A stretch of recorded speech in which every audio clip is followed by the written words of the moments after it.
Dios te bendiga de una manera muy especial. Estoy súper contenta y agradecida de poder compartir contigo. Es para mí un honor poder estar con ustedes una vez más. Estamos en Bonao, República Dominicana, provincia Monseñor Noel. Centro de Avivamiento Midpan está ubicado en la calle 16 de agosto frente a la Voz del Yuna. Tenemos servicio los viernes a las 7:30 de la noche y los domingos servicio de liberación y avivamiento a las 9:30 de la mañana.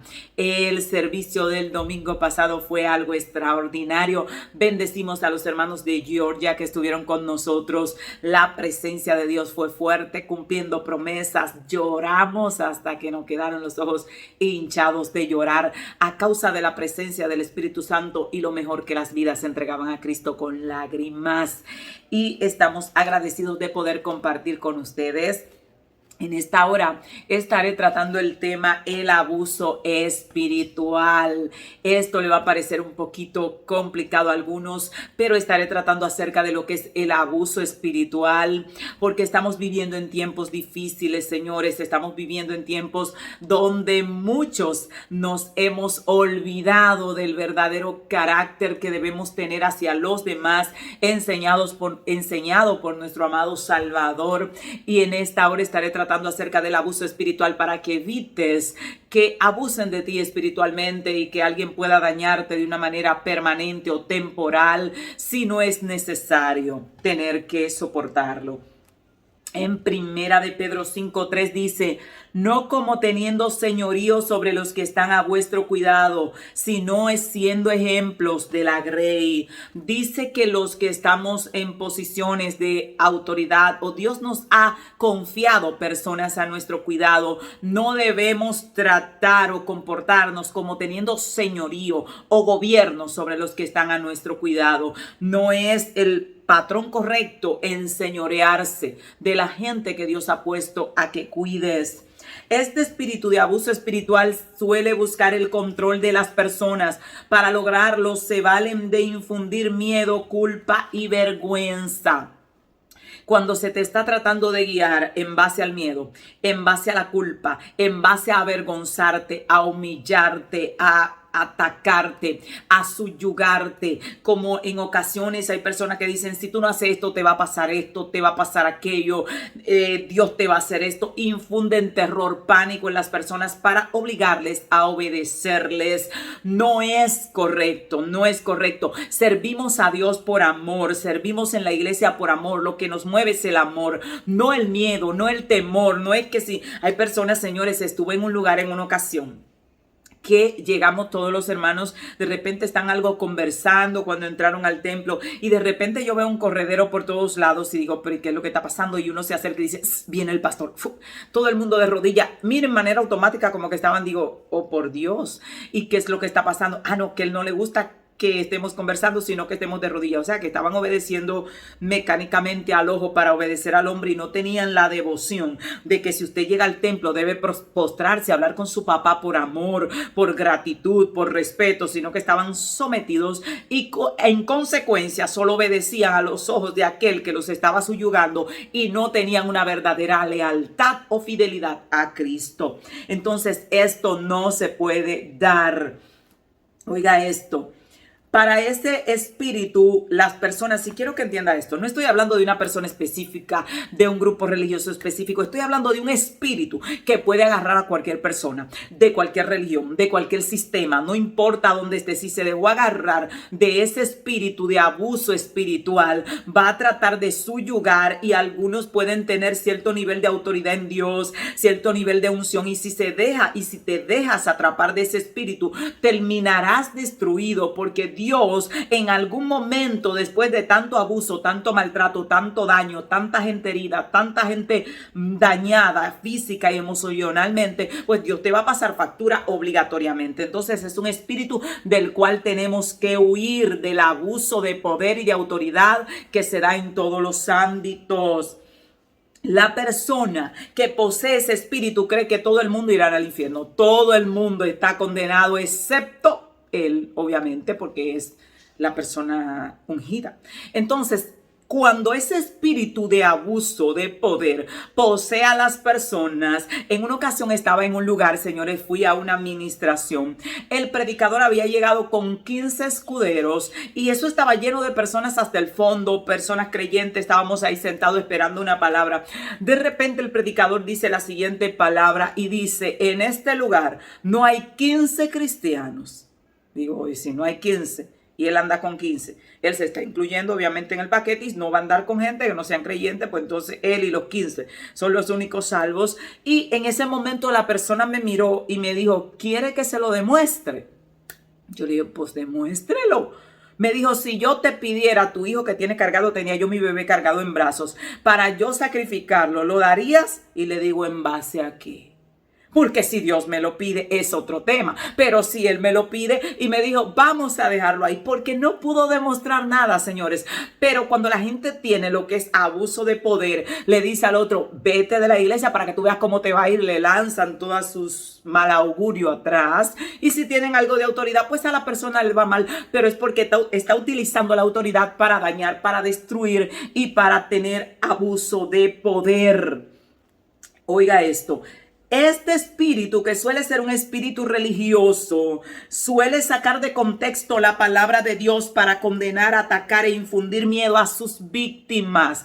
Es el tipo de espíritu que agarra un texto bíblico y dice: aquí yo soy el que mando, aquí yo soy la autoridad, aquí yo soy el ungido. Y no me malinterprete, hay gente ungida, pero mientras más ungido, usted tiene que ser más humilde. Usted es el siervo de todos, el ungido de los ungidos, el rey de reyes y señor de señores. Nunca se paró un lugar y dijo: aquí está el tutumpo, el que manda, aquí está el póstrense, pedazo de carnes con ojo. Nunca lo hizo, y nadie ha estado ni estará, ni si vuelve a nacer estará más ungido que el Nazareno. Sin embargo, él dijo: yo les he dado ejemplo para que sigan mis pisadas, y estaba lavando los pies de los discípulos. Pero en este tiempo tenemos ungidos que a veces llegan al colmo de que la gente tiene que postrarse en el suelo para ellos poder cruzar, porque si no, no pueden cruzar por el pasillo si la gente no se inclina, porque su nivel de unción es tan alto que superaron al Nazareno. Así no. Eso es un espíritu de abuso espiritual, de control, de gobierno, de dominio sobre las personas que están a nuestro cuidado.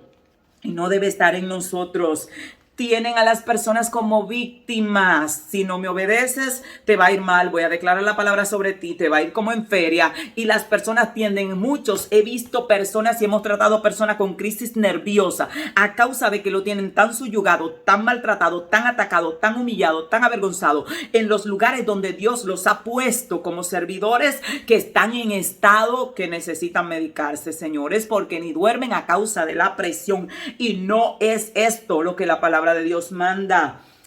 El abuso espiritual es usar la palabra. Muchos utilizan la palabra como plataforma para mostrarse a sí mismos como superiores a los demás. Utilizan la palabra como plataforma para forzar a los demás a servirles y a honrarles. Señores, la honra es bíblica, pero la honra no se impone, la honra se gana. Y esto quiero que lo anote por ahí. La honra es bíblica. Honre a sus líderes, honre a sus pastores, honre a la persona que está a su lado, honre. Pero la honra no se impone, la honra se gana. ¿Cómo se gana? Siendo ejemplo de la grey, como dice la palabra del Señor. No es que tienes que honrarme, porque si no me honras, el diablo te va a llevar, y si tú no me honras, no, la honra no se impone, la honra se gana. Entonces, oiga esto. Tenemos que entender que no podemos permitir ser víctimas de abuso espiritual ni maltrato verbal. Una cosa es la palabra de Dios y otra cosa es el insulto directo a una persona. Yo le puedo decir a alguien conforme a la palabra de Dios lo que la palabra de Dios dice, y si está mal le puedo corregir, pero no me puedo ir a lo personal. Y hay veces, señores, que se llega a tal límite que hasta los hijos llevan, la familia de esa persona que está siendo atacado, hasta ellos llevan. Y ya se vuelve algo muy personal. Y eso es abuso espiritual, y no lo podemos permitir.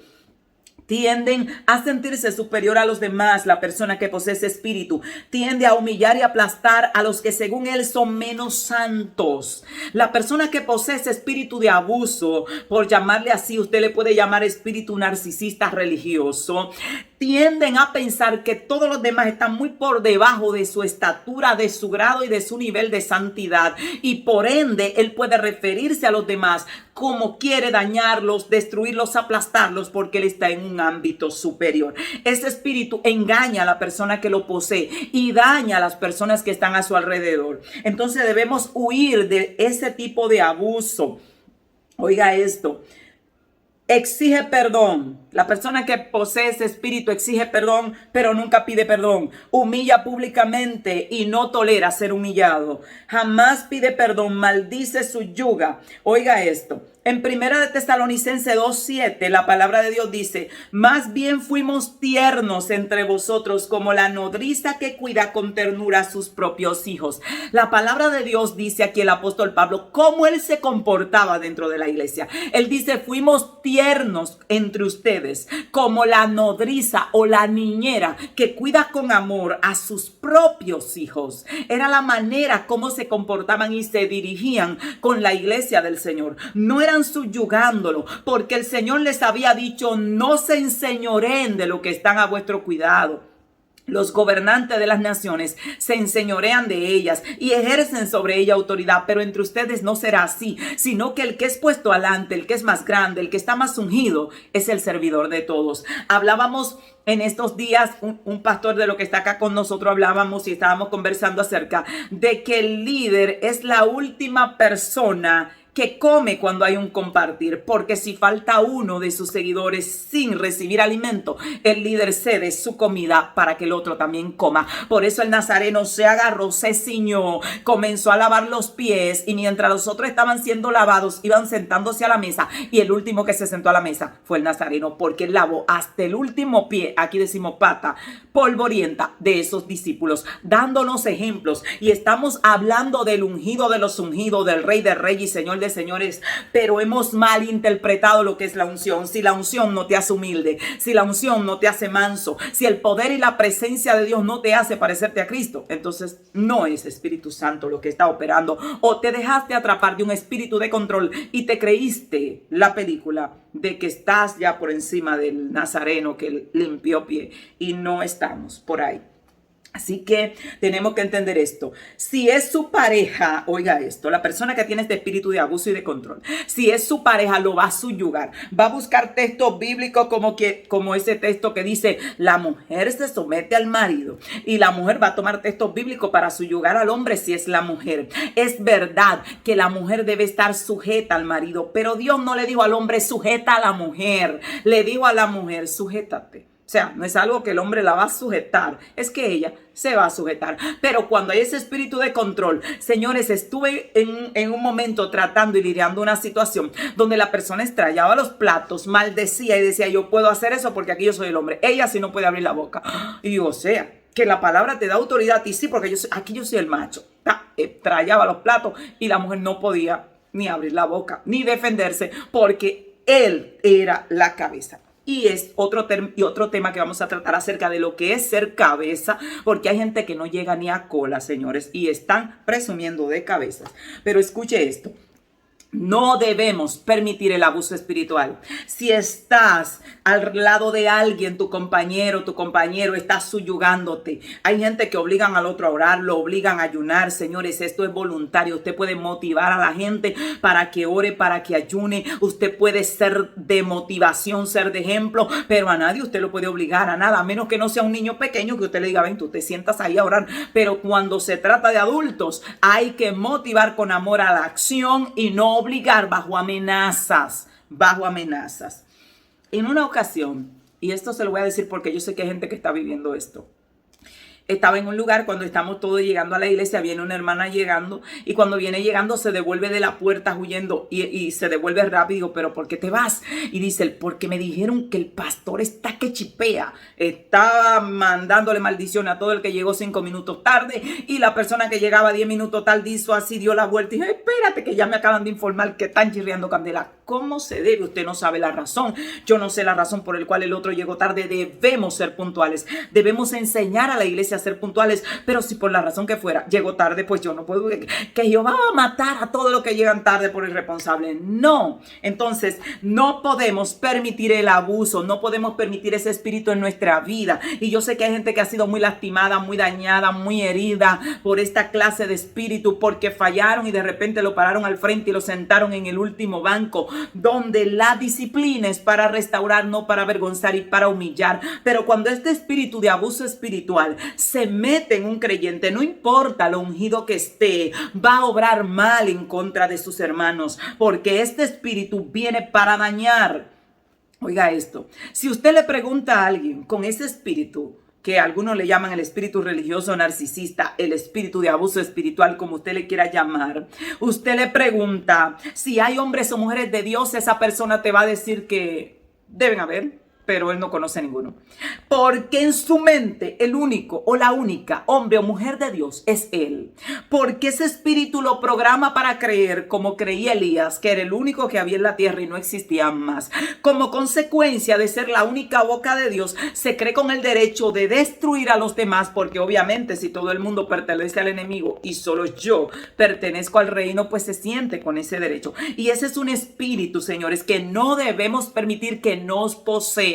Así que si te estás percatando que estás subyugando a tus hijos de mala manera, una cosa es disciplinar, otra cosa es subyugar bajo temor, bajo amenaza, bajo golpes, bajo presión. Gente que sirve a Dios por presión. Ay, es que si no llego, no.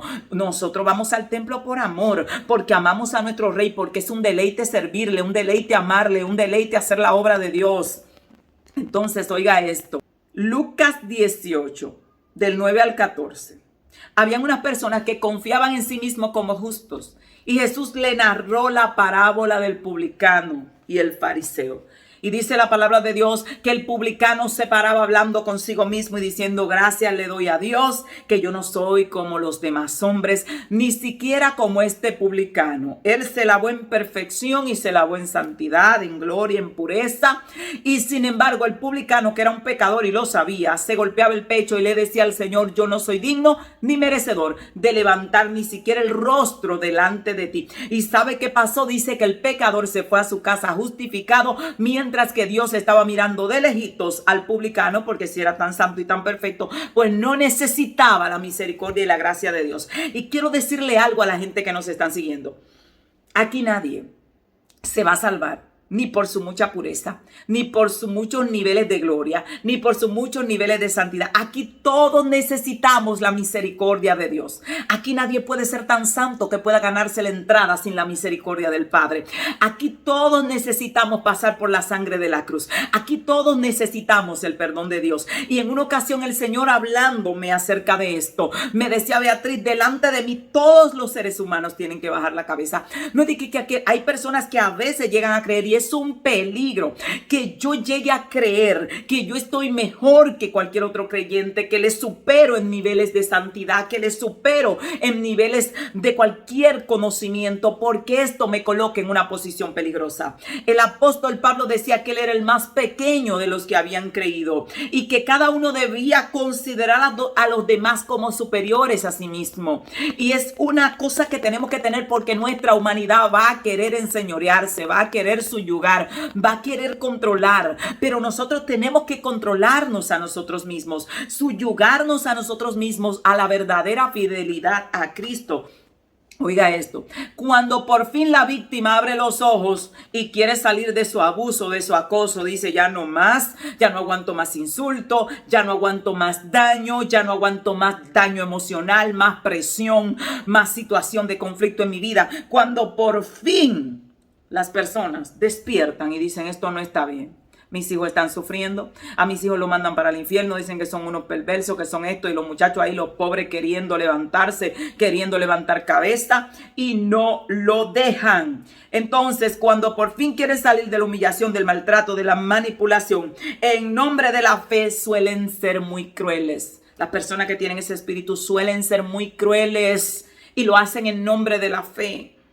Oiga esto, he oído cosas, tanto como decirle a una persona, ese no tiene salvación porque se fue de la congregación, se fue a otra congregación, pero no tiene salvación. He oído personas decir, ese y su familia y su descendencia no tiene salvación. ¿Por qué? Porque se fue de acá, y si se fue de acá ya está endemoniado. No, señores, estamos viviendo un tiempo donde las personas andan buscando un oasis. Vamos al templo para ser renovados, restaurados por Dios, corregidos por Dios con amor y misericordia, para salir de ahí sabiendo que aunque papá nos dio una pela, pero también curó la herida. No vamos al templo para llegar con 20 problemas e irnos con 45, porque nos acaban de insultar, nos acaban de desbaratar, nos acaban de avergonzar. El problema que confesamos en secreto ya lo están lanzando en el altar y lo sabe todo el mundo. Y eso estamos, señores, hay que hacer un alto. El nazareno regresa. Algo que le enseño a las personas que estamos formando. El líder tiene que ser una tumba. Usted sabe lo que es una tumba. Que si una persona te confesó algo, tuvo un problema, tuvo una caída, habló contigo, confió en ti para que tú le restauraras, y al otro día, lo sabe la iglesia entera, señores, y pasé siendo muy nueva esta experiencia en una congregación. Voy y hablo con mi líder, y cuando hablo con mi líder, señores, llego al otro día en la mañana a ver qué Dios le dijo, y me espera una hermana en la puerta y me dice, con que usted esto y esto, y yo me quedo así, digo, estará inventando. Y voy subiendo a la escalera y me dice un hermano, con que usted esto y esto, digo, y voy donde digo, señores, ¿cuánta gente sabe lo que yo le dije a usted ayer? Le pregunto a mi líder y me dice, bueno, yo solo lo consulté con los diáconos. Digo, ¿cuántos diáconos hay? 13. Reunimos a los diáconos. ¿Quién de ustedes fue que regó? Señores, lo habían regado todo, ya lo sabía hasta el nuevo creyente. Yo era la última en enterarme de que ya lo sabía todo el mundo. Mi problema personal, que yo fui y le dije a mi líder, yo voy a hacer lo que Dios le diga al otro día. Hable con Dios, estoy en problemas. Y eso se está viviendo, Y hay personas, señores, en la congregación que me han dicho cosas donde se le ha disciplinado, se le ha restaurado, y ni a mi esposo le digo yo lo que le pasó a la persona porque confió en mí. En ese momento habló solo conmigo. Ahora, si nos reúne a los dos y yo considero que debo reunir a todo el cuerpo oficial, lo reúno. Pero si no considero que debo reunirlo, no lo reúno, porque hay gente, señores, que tienen la boca ligera. Entonces estamos viviendo un tiempo donde las almas están desesperadas. Vamos al templo para ser transformados, renovados, moldeados, corregidos por el Señor, pero salir llenos de la presencia de Dios, llenos de paz, con nuevas fuerzas para enfrentar las batallas que enfrentamos allí afuera. Si nos dan tablazo en el mundo por todos lados, prueba por todos lados, y usted llega a la iglesia y ahí es que comienza la prueba, porque ahí usted se va a enfrentar con el mismo infierno acabando con usted. Entonces, ¿para dónde vamos? ¿Para dónde vamos? Hay que frenar y hay que decir, el templo de Dios tiene que ser un lugar de refugio. Eso era la iglesia, un lugar de refugio. Un lugar donde la gente que estaba desesperado como Ana no hallaba qué hacer, iban y se tiraban a llorar y salían de ahí con una palabra de esperanza. Eso es la casa de Dios, un lugar donde llega el que se quiere ahorcar y cuando escucha la palabra sale con ánimos de vivir. Pero estamos viviendo una temporada donde un espíritu de abuso se ha apoderado de mucha gente, que Dios lo ungió, que Dios lo marcó. Puede ser tú, puedo ser yo, y la gente llega con deseo de suicidarse y sale de la iglesia a buscar la soga, porque le acabaron de decir, tú no tienes salvación. Hay gente que se le acercan a otro que no es creyente y ya a ti se te agotaron las oportunidades. Y sale esa gente de ahí, pero si yo estoy perdido y el infierno me está llevando a ahorcarse. Y estamos teniendo muchos creyentes o personas que están en una iglesia y se quitan la vida. ¿Cómo es posible? Están en el oasis donde debe haber palabra de vida. La Biblia dice, señores, que de nuestro interior correrán ríos de agua viva, y el agua viva lo que hace es dar vida. Para dar vida. Cristo dijo, yo he venido para dar vida. Todo el que se topaba con el Nazareno La vida le cambiaba. Podía estar amargado, podía estar destruido, pero algo pasaba dentro de ellos que la vida le cambiaba. Entonces tenemos que hacer un alto. Yo no sé si estás padeciendo abuso y quiero en los comentarios toda la gente que se ha topado. Hay gente que me he topado con ellos que dicen no vuelvo a entrar a una iglesia. Escúchame bien. Una persona te hirió, una persona te dañó, pero el evangelio de Dios es lo más grandioso que hay. Quiero que entiendas esto. Puede ser que tuviste malas experiencias, te topaste con un frustrado que no pudo sanar y te enfermó también, pero tú puedes sanar, tú puedes ser libre, tú puedes dar amor, tú puedes dar palabra de vida, tú puedes perdonar, tú puedes crecer, porque a veces estamos culpando al evangelio de lo que el evangelio no es responsable. Puede ser que alguien está totalmente herido, como me topé en una ocasión con una profeta que acabó conmigo y cuando me siento con ella le digo, ¿por qué tienes tanto odio? ¿Quién te dañó tanto? Y la persona comenzó a llorar. Me dijo, no he perdonado, me hicieron tanto daño que todavía no he podido perdonar. Digo, yo sabía que algo tenía que haber, porque una persona no puede hablar de alguien que no conoce con tanta rabia, con tanta ira, con tanto enojo, si no hay un daño dentro que no ha curado. Cuando estamos sanos, señores, sanamos, bendecimos, restauramos. Así que yo quiero que la gente que está conectada, sea predicador, sea pastor, sea nuevo creyente, hay que cuidarse de ese espíritu, que no te controle. Sí, hay gente que te va a doler cuando se vaya, pero bendícelos. Hay gente que te va a doler su traición. Mire, señores, he tenido personas que cuando se han ido y de la forma que se han ido, se llevan casi un pedazo de tu alma. Y cerramos los ojos y digo, Señor, me dolió mucho, pero bendícelo, ensancha su camino. Llévalo a donde tú crees que pueda prosperar y ser bendecido. Porque es lo que tenemos que hacer. Pero a veces cuando nos duele, y esto quiero que lo tengas en el corazón, a veces cuando te duele, y estoy hablando con pastores que yo sé que han tenido personas que son su mano derecha, que pensaron que nunca lo iban a traicionar y de repente experimentaron una traición fuerte, mujeres que fueron traicionadas, hombres que fueron traicionados, y esa persona comenzó a maldecir a esa otra persona y se llenó de rencor. Déjalo ir. Va a doler, pero bendícelo. Pero no puedes permitir que un espíritu de abuso, de rencor, te llene. No lo puedes permitir. Oiga esto. Tenemos que entender que hay personas que tienen este tipo de espíritu, que manejan una situación que tú, un ejemplo, vas donde ellos le confiesas un pecado que cometiste y te restauraste, pasaron 20 años, de repente te tienes que ir a otro lugar, a otra ciudad, a otra congregación, a otro ministerio, y esa persona desencalva en ese pecado de hace 20 años, lo desentierran y lo tiran a la luz del día como que fue ayer. Una cosa que tú le confesaste. Hay personas que se levantaron muy fuerte como enemigas en contra mía, que en su tiempo que estuvieron con nosotros nos confesaron cosas gravísimas y nosotros les restauramos y oramos por ellos, y aunque ellos lanzaron improperios por todos lados, nunca nuestra boca se abrió para confesar sus pecados que confesaron en ese tiempo. Oiga esto, y alguien me llamó en una ocasión y me dijo, yo estoy en sus manos. Yo sé que le he hecho mucho mal, he hablado muy mal de usted, pero usted conoce cosas de mí del pasado, que si usted quiere destruirme, solo tiene que abrir la boca. Y me dijo, yo estoy en sus manos. Digo, no, tú estás en buenas manos. Porque aunque tú has dicho lo que es verdad, lo que es mentira y lo que te inventaste y te levantaste como un enemigo, las cosas que tú dijiste o confesaste estando aquí se van conmigo a la tumba. Se van conmigo a la tumba. Entonces yo quiero que usted entienda esto. Tenemos que levantar una generación de gente leales, de gente fieles y de gente íntegras, de gente que pueda restaurar. Somos la persona que escucha los problemas de la gente y va y se lo lleva a Dios y se lo presenta a Dios y se lo suelta a Dios. No somos de los que escuchan los problemas y las dificultades de la gente y vamos y se las soltamos a las demás gente para que sigan rodando. No. Entonces estamos viviendo tiempos peligrosos. Si alguna vez hay sistema y este espíritu opera de esa manera, le confesaste algún mal, algún pecado que cometiste, ya te restauraste, esa persona sacará eso a la luz desde que tenga conflicto contigo. No le va a importar tu familia, no le va a importar que te mueras de una depresión, no le va a importar el daño que puedan causarte emocional ni físicamente. Lo único que le importa a ese espíritu es el control que podía tener sobre ti. Inmediatamente te sales de ese control, eres su enemigo a muerte. Este espíritu querrá privarte de libertad. ¿Qué comes? ¿A dónde vas? No puedes visitar a tus padres sin tener un permiso y te lo niegan el permiso. Señores, somos partidarios de que la gente debe informar cuando va a salir, y si usted tiene un evento en su iglesia, pues no salga para otro lado, haga planes para otro día. Pero de que si usted no hay actividad en su iglesia, no hay nada en su iglesia y tiene que ir a visitar a sus padres en la mañana y tiene que ir a pedir un permiso a ver si se lo dan, eso es esclavitud. Eso no está contemplado en los principios bíblicos. Entonces, tenemos que entender esto.